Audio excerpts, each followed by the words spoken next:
बिस्मिल्लाहिर्रहमानिर्रहीम। अस्सलाम वालेकुम वरहमतुल्लाह। Welcome to review exercise question number 3। Question number 3 review exercise का है। लिखा हुआ है कि फाइंड, अच्छा इसके ना 5 पार्ट्स हैं, सभी डिफरेंट हैं। Find the volume of sphere when radius is 3.2 centimetre. अब ये स्फेयर जो होती है, इसको फुटबॉल भी कहते हैं या फुटबॉल को स्फेयर भी कहते हैं। ऐसी शेप जो फुटबॉल की तरह 3D यानी 3 डायमेंशनल में हो, उसको हम स्फीयर कहते हैं। और इसका वॉल्यूम और इसके एरिया का फार्मूला हम पढ़ चुके हैं। एक एरिया का होता है 4 पाई r स्क्वायर, और इसका जो वॉल्यूम होता है वो होता है 4/3 पाई r क्यूब। क्यों, कैसे हमें पता चला और कहाँ हमने पहले इसको पढ़ा है या डील किया है, वो एक्सरसाइज है 3.4। 3.4 के अंदर हमने इस चीज़ को पढ़ा। फिर उसके बाद सेकंड क्वेश्चन में कह रहा है find the volume of the cone if r is 3। तो इस चीज़ को हमने पढ़ा है एक्सरसाइज 3.4 के अंदर। फिर पार्ट नंबर 3 में कह रहा है if A C triangle is right angle triangle. ठीक है, ये राइट एंगल ट्राइंगल है तो पाइथागोरस थ्योरम यूज होगा इसके ऊपर। इसकी प्रैक्टिस हमने 3.1 एक्सरसाइज में की थी। इसी तरीके से लिखा हुआ है find the arc length and area sector when.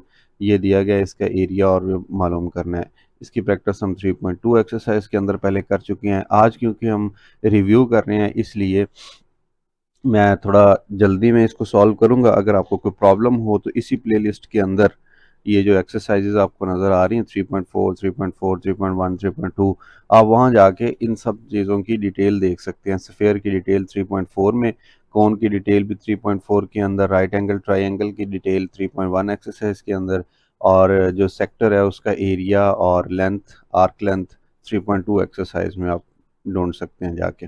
ठीक है, और ये जो लास्ट क्वेश्चन है ये भी 3.2 एक्सरसाइज के अंदर। अब पहला जो क्वेश्चन है उसको सॉल्व करते हैं। पहले क्वेश्चन में लिखा हुआ है find the volume of a sphere. Sphere का वॉल्यूम मालूम करना है। ठीक हो गया। गिवन डाटा क्या है हमें, रेडियस r इज 3.2 सेंटीमीटर, और मालूम क्या करना है, वॉल्यूम ऑफ स्फेयर। यहाँ आप लिखेंगे we know that volume of sphere is equal to 4/3 pi r cube.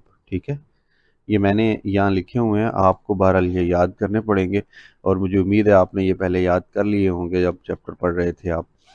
अब वैल्यूज पुट कर दें जस्ट, बहुत ही सिंपल है। 4/3 पाई की जगह पे 22/7 लिख दें या 3.14 लिख लें, आपकी मर्जी है। और रेडियस की जगह पे आ जाएगा 3.2 और इसके ऊपर आ जाएगा क्यूब। ठीक, अब जस्ट कैलकुलेशन रह गई है, तो उसके लिए मैं कैलकुलेटर निकाल लेता हूँ।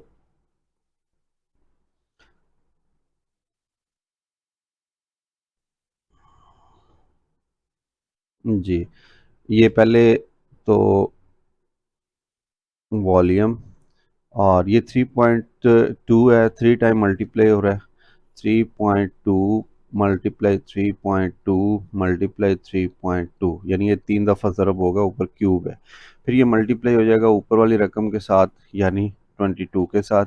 फिर जो जवाब आएगा वो मल्टीप्लाई हो जाएगा 4 के साथ, और जो जवाब आएगा ये वाला टोटल जवाब, इसको हम डिवाइड कर देंगे। किस पे डिवाइड करेंगे, नीचे बन रहा है 7 × 3 = 21, 21 बन रहा है, ऐसे 21 पे डिवाइड करेंगे तो ये हमारे पास जनाब इसका फाइनल आंसर आ गया 137.313 सेंटीमीटर क्यूब। ठीक है, जो यूनिट होता है बेसिक उसके ऊपर क्यूब आता है वॉल्यूम के केस में। सो ये जनाब वॉल्यूम आ गया किस चीज़ का, सफ़ेयर का। फार्मूला हमें याद था, फार्मूला पुट किया और जनाब हमने इसका आंसर निकाल लिया बहुत ही आसानी के साथ। इसी तरह जो सेकंड पार्ट है, सेकंड पार्ट को देख लें।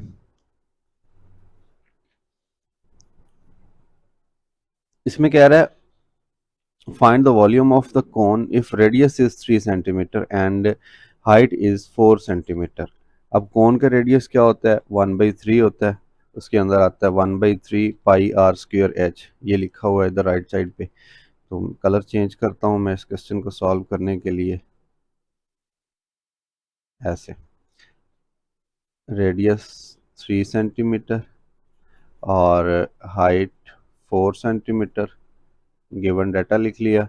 मालूम क्या करना है, volume of cone. We know, यहाँ से हम इसको स्टार्ट कर देंगे। We know that volume of cone is equal to 1/3 pi r square into height. ठीक, 1/3 पाई की जगह पे आ जाएगा 22/7 और आर की जगह पे आ जाएगा जनाब ये वाला 3 सेंटीमीटर, इसके ऊपर स्क्वायर है और साथ में आएगा एज। एज 4 है इस केस के अंदर। सो तमाम वैल्यूज़ पुट हो गई हैं, जस्ट कैलकुलेशन बाकी है। तो देखें, मैं कैलकुलेटर की मदद से जैसे जैसे ये सारी चीज़ें लिखी होती हैं राइट साइड से इसका जो कैलकुलेशन है वो स्टार्ट कर देता हूँ। 4 इंटू, ये 3 दो दफ़ा ज़रब हो रहा है ना, पावर जितनी पावर होती है उतनी दफ़ा उसे नंबर को ज़रब देते हैं। तो ये आ गया 36 और फिर इसका ले लें 22 के साथ प्रोडक्ट और ऊपर आ गया 792, 792 और नीचे क्या है 7 × 3 = 21। इसको 21 से डिवाइड कर देते हैं तो ये आंसर आ गया जनाब 37.71।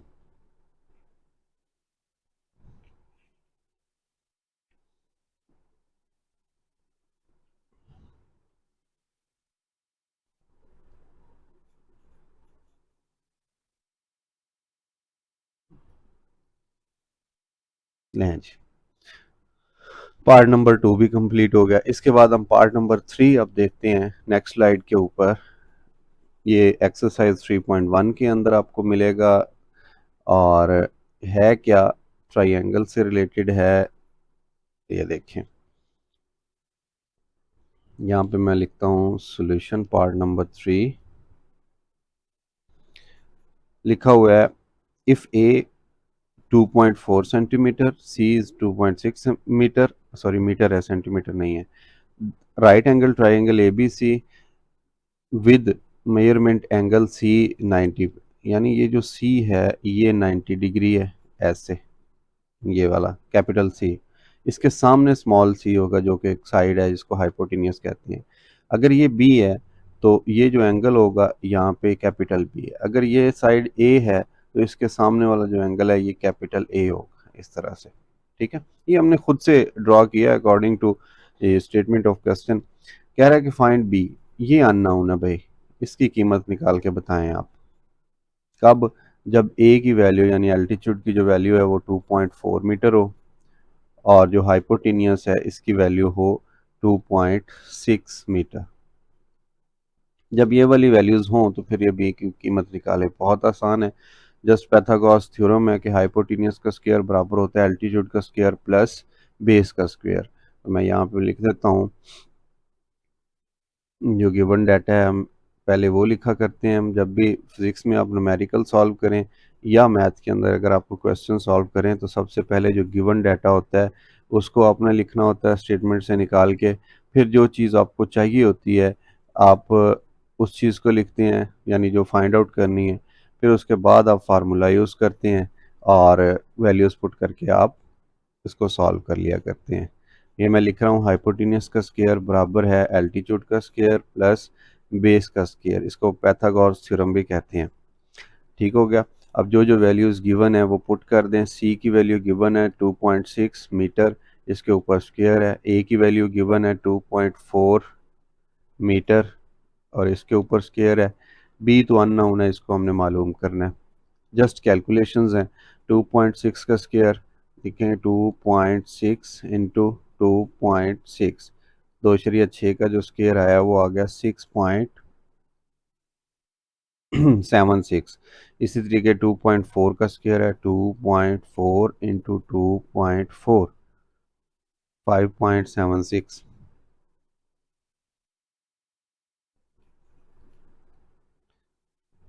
ठीक है, बी की वैल्यू निकालनी है तो ये आ जाएगा बी स्क्वायर राइट साइड पे एज इट इज़। ये 5.676 है, इधर जाके ये 3.76 माइनस 5.76, इसका इन्वर्स दोनों साइड पे ऐड कर दिया तो ये बन गया -5.76। ठीक हो गया, ओके। दोनों को 6.76 में से इसको सब्ट्रैक्ट करेंगे तो बाकी 1 आ जाएगा। अब स्क्वायर है तो स्क्वायर को ख़त्म करने के लिए दोनों साइड पे स्क्वायर रूट लेंगे तो आपको 1 का स्क्वायर रूट 1 ही मिलेगा और बी का जो स्क्वायर है ये ख़त्म हो जाएगा स्क्वायर रूट लेने की वजह से। ठीक है, ये मैंने इम्प्लाइज दैट लिख के डायरेक्ट ये वाला काम कर दिया है। ठीक, इम्प्लाइज दैट। अब इसके साथ यूनिट लिख दें। यूनिट कौन सा था कैलकुलेशन में, वो मीटर था। तो जो बी साइड है ये 1 मीटर है भैया, हमने मालूम करके बता दिया कि this side is 1 metre long. लें जी, हमारा जो क्वेश्चन था यानी पार्ट नंबर 3 था वो भी अपने अख्ताम को पहुंच गया।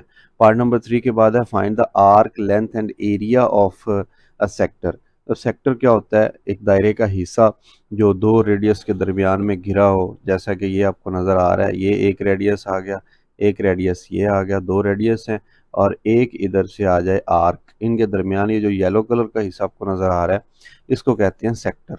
अब इस सेक्टर की दो चीज़ें मालूम करनी हमने सीखी हुई हैं।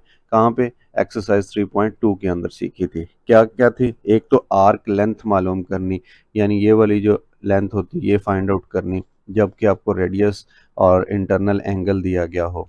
और दूसरा क्या था, एरिया ऑफ सेक्टर। एरिया कैसे फाइंड आउट करते हैं, फार्मूला बिल्कुल सेम है, x/360। यहाँ सरकमफ्रेंस है, जब एरिया आप फाइंड करते हैं तो यहाँ पे पाई आर स्क्वायर आ जाता है, बस ये फ़र्क है। आर्क लेंथ के लिए 2 पाई आर और एरिया के लिए पाई आर स्क्वायर, जो कि सर्कल का एरिया होता है उससे मल्टीप्लाई करना होता है। बहुत सिंपल क्वेश्चन है। दो पार्ट्स हैं, दोनों के अंदर ही हमने आर्क लेंथ मालूम करनी है और एरिया मालूम करना है।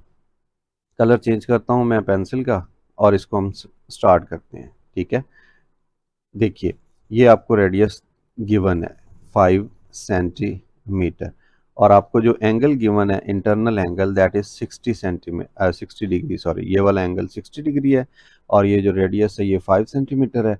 आपको मालूम क्या करना है, आर्क लेंथ मालूम करनी है। आर्क लेंथ को आप कैपिटल एल से डिनोट करते हैं और जो एरिया होता है उसको ए से डिनोट करते हैं। ये आपको मालूम करके बताना है।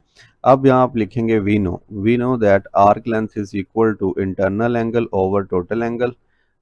टोटल एंगल 360 होता है दायरे का, इनटू लेंथ है इस वजह से आप 2 पाई आर यानी सरकमफ्रेंस इस्तेमाल करेंगे।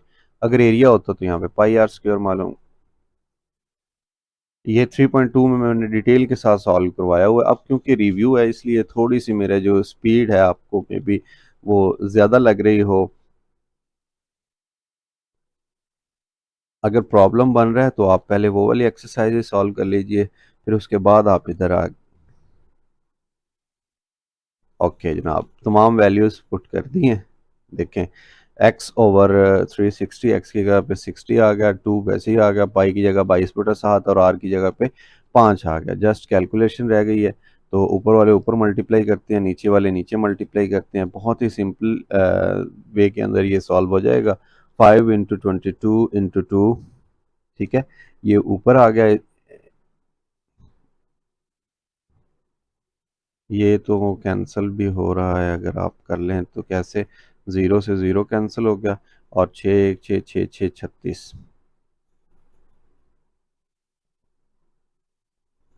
इनका ऊपर क्या मल्टीप्लाई करने से आंसर आया है 220, नीचे है 7।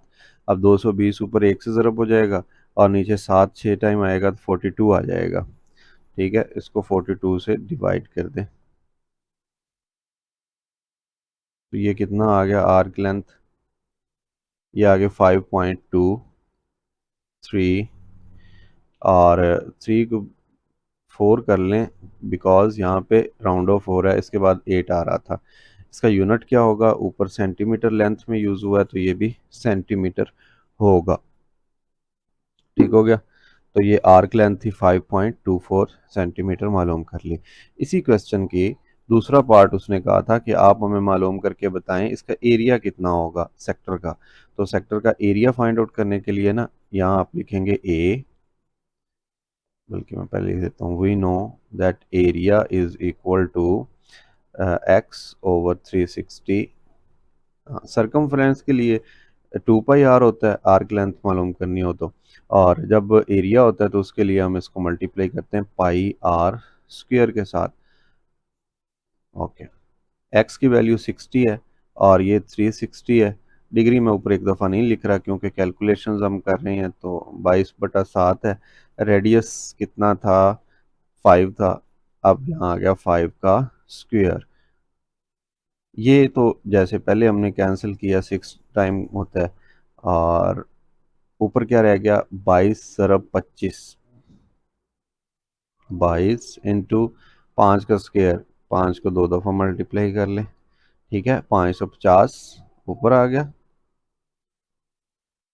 और नीचे फिर 7 6 टाइम 42 होता है, इसको डिवाइड कर दें 42 के साथ, तो ये जनाब 3.13 सॉरी 13.09 या 10 कर लें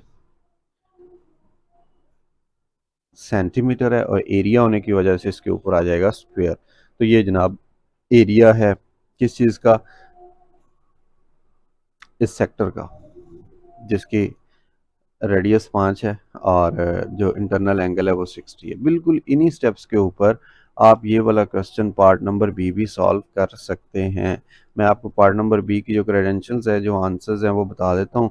जब आप ये वाला फार्मूला लगा के इसको सॉल्व करेंगे ना, आर्क लेंथ, तो उस वक्त पार्ट नंबर जो 2 है उसका जवाब आएगा आपके पास 5.9 5.89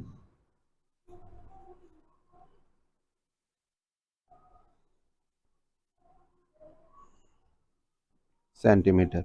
और जब आप एरिया मालूम कर रहे होंगे ये वाला फार्मूला और ये वाला सारा प्रोसेस करते हुए, उस वक्त क्या जवाब आएगा इसका, 22.09।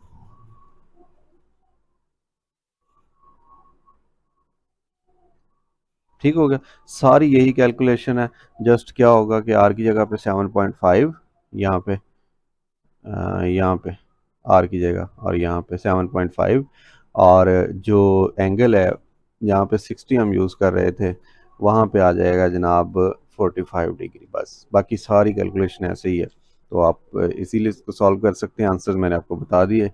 लेक्चर में टाइम ज़्यादा लग जाता है, इस वजह से बोरियत भी फील होने लग जाती है। अब नेक्स्ट पार्ट आखिरी है, part number 5। A sector of a circle of radius 8 centimetre has an area 49 centimetre square. Next slide पे इसको ले आते हैं और यहाँ पे देखते हैं क्या कह रहा है, क्या कहना चाह रहा है।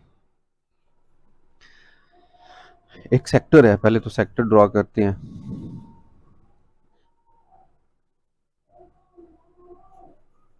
ये जनाब चलें, ये थोड़ा डिटेल में आ गया। ये एरिया सॉरी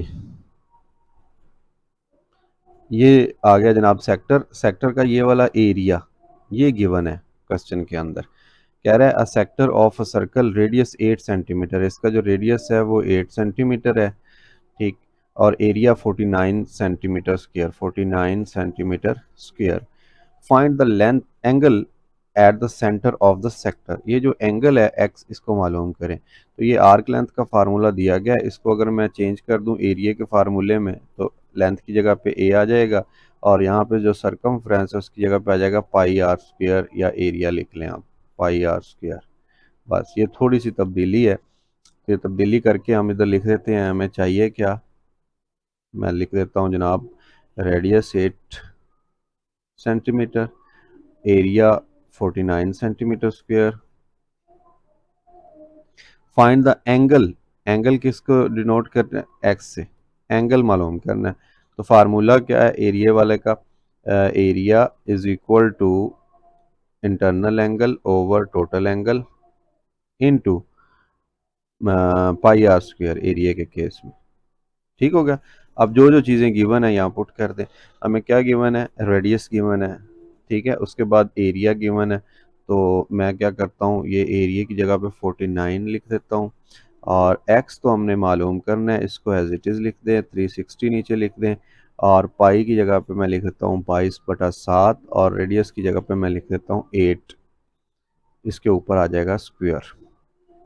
जस्ट कैलकुलेशन है, एक्स ओवर 360 इंटू 8 का स्क्वायर 64 होता है, कैसे, 8 इंटू 8 64 इंटू 22।